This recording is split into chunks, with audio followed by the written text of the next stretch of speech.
This is Judge Joe Brown, and you're watching We All Be News TV, the News-free Dixie. News-free Dixie for the 21st century.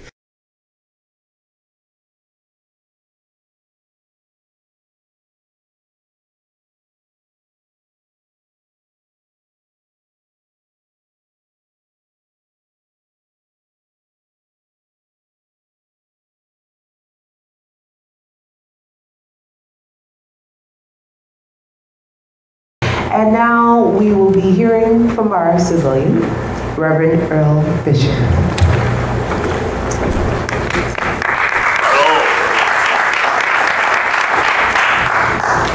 Good evening. I am mindful that the hour is drawing nigh, and I know that we have heard a lot, and so I will just try to briefly offer some of my reflections about such an august occasion. Let me establish some protocol. We want to thank the pastor of this great church, Pastor Campbell, and thanks Sister Kelly Hurd for the invitation, and Brother Ron Hurd, and to our police director, who's a fraternity brother of mine, who I am praying for, and on the battlefield with and against. And so I thank God for him and for all of you.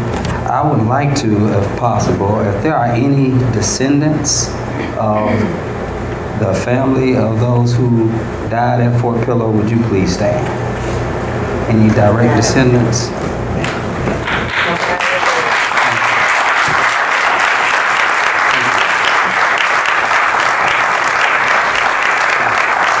Just one thing, I hope I don't have to come over to the mic. I've been coughing a lot, so I hope you can hear me.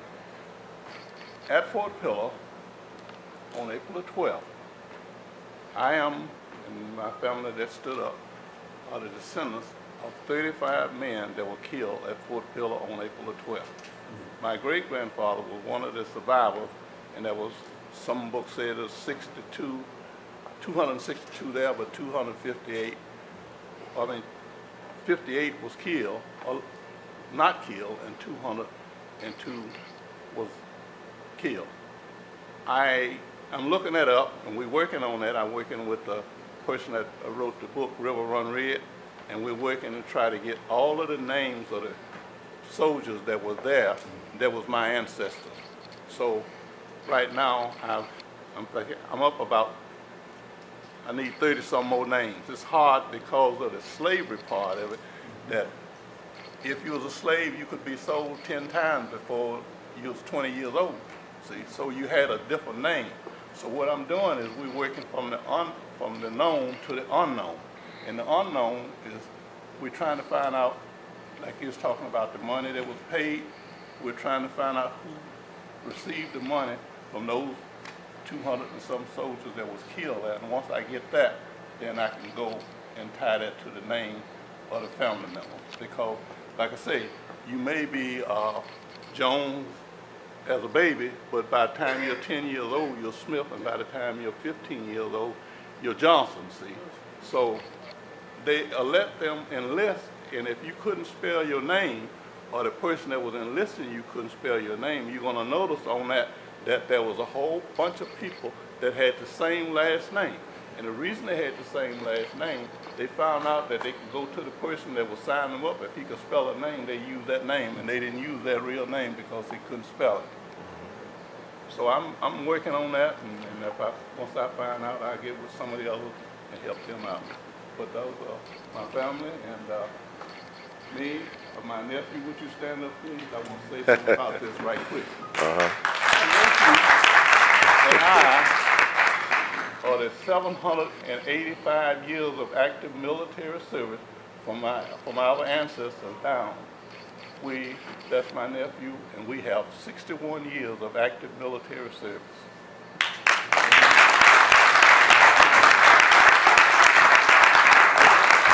Thank all of you. A lot of my reflection is going to be directed to your love and your legacy. And I would hope that what I propose can be supported by the rest of us who are here. And so if I can, I want to try to synthesize some of the themes that we heard tonight from the people who have shared up to this point. If I was to add a title to this brief talk, it would simply be Say Their Names. Say Their Names. In 2015, the prolific and poetic musical genius Janelle Monáe teamed up with members of her Wonderland crew and constructed a provocative protest song called Hell You Time Out. The song was raising a critical question of interrogation. Translated in more common vernacular, the song was asking, what are we talking about? And what was implied was a counter question, what are we not talking about? The song strung together a series of dearly departed African Americans who died prematurely in encounters with law enforcement and or racialized violence. The most impactful part of the song, in my opinion, as what many might call a hip-hop theologian, is that it unapologetically demands that listeners and onlookers say the name of the deceased. Chorus rings out, Walter Scott, say his name. Eric Gardner, say his name. Ayanna Jones, say her name. Sandra Bland, say her name. Michael Brown, say his name. Emmett Till, say his name. So on and so forth. I applaud and appreciate the artistic expression. There is something essentially African, and by African I mean not only ethnically, but innately, naturally divine and powerful. There's something essentially African about the naming and intentional acknowledgement of those who have been murdered, who have been killed, who have been unjustly and unduly taken away from us, taken away from our families, from our communities, taken away from our homes, and even from our hearts. Janelle Monáe is imploring us to remember our people, remember people whose lives mattered, remember people who lived and loved and breathed and who were born the burden of these yet to be United States of America. Janelle Monáe stands in the prophetic tradition of demanding we humanize, Dr. Lovett, humanize people enough to simply say their names. There's something divine, something holy, something transcendent about reclaiming the reflections and testimonies of our ancestors. Janelle Monáe simply said, say their name. An African scholar, Jan Hines, described the resident power of name-saying reflections by highlighting a Yoruba priestly proverb that says, quote, there is nothing that is not. Whatever we have a name for, that is what is, end quote.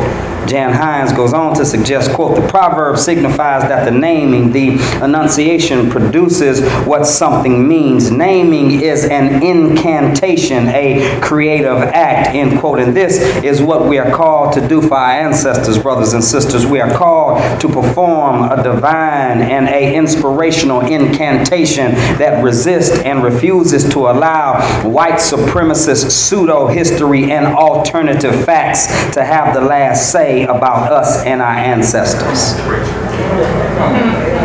We are called today and every day to remember the horrific and holy truth about where we've been, where we are, and where we are headed. And as we gather in this sacred space on this solemn occasion, Janelle Monáe's mantra rings true for us also. We gather here to reflect, to remember, and to recognize the lives of those who mattered, the lives of those who were murdered and killed and unjustly, unduly taken away from us. We commemorate today the lives of hundreds of sacrificial lambs who fought for our freedom and our liberation. We gather today to bear witness to their worth. We affirm that their life and their life's work mattered. It mattered so much that we would not be where we are if it had not been for them. It mattered so much that we ought not to remain resolved to always commemorate them, to always say their names, to always honor their lives. We gather here today because we know what the hell we talking about. We gather here in the spirit of resistance that calls us to accept the challenge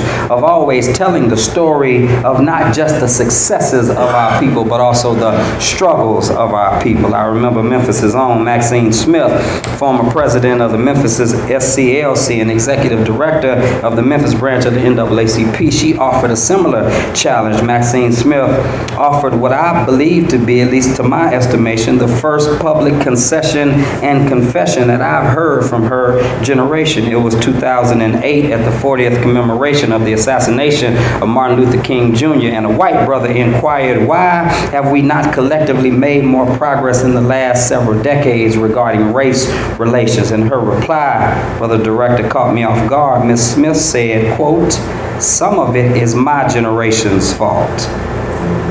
We got comfortable with a little house on the hill, a little steak and potatoes, and a little Cadillac, and we forgot to tell the story of the struggle, end quote.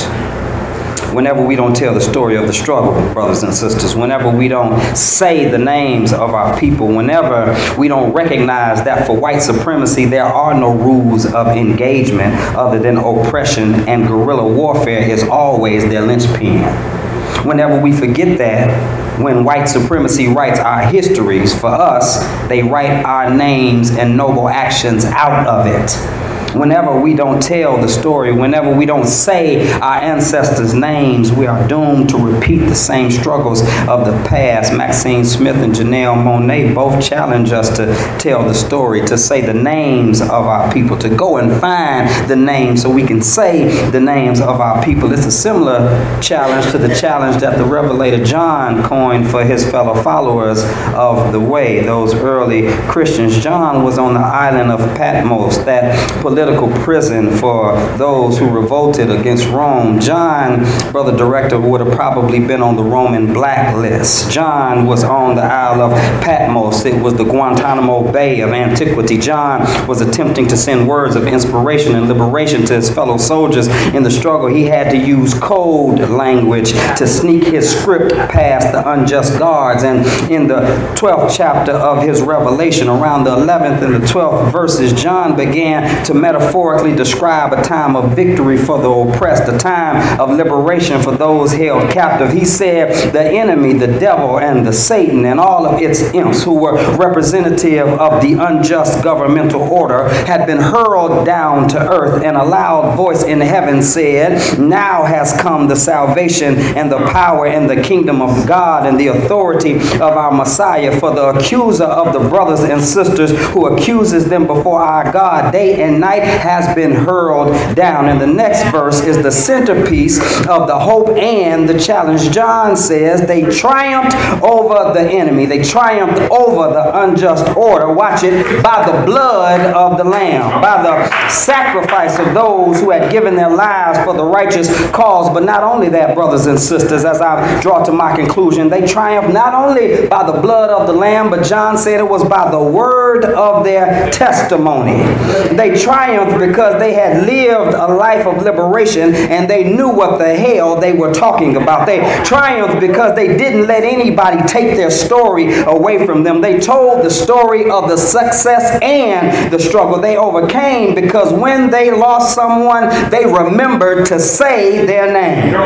So I say to us today, brothers and sisters, tell the story. Say their names. Tell the truth, the whole truth, and nothing but the truth. So help you God. Tell it in the living room and in the dining room. Tell the story. Say their names in the sanctuaries and on the street corners. Tell the story. Say their names in the newspapers, the magazines, the blogs, and even on social media sites. Tell the story. Say their names, because we have overcome by the blood of the Lamb, by the sacrifices of soldiers like those at Fort Pillow. And we have overcome by the word of our testimony. We overcome because we've seen lightning flashing, and we've We've heard thunder roll. We felt sin's breakers dashing, trying to conquer our soul. But we heard a voice from heaven telling us to still fight on. And that voice promised never to leave us, never to leave us alone. No matter where we are, no matter what we do, no matter how long it takes, and no matter how hard we have to fight for, we ought to always, always, always tell the story,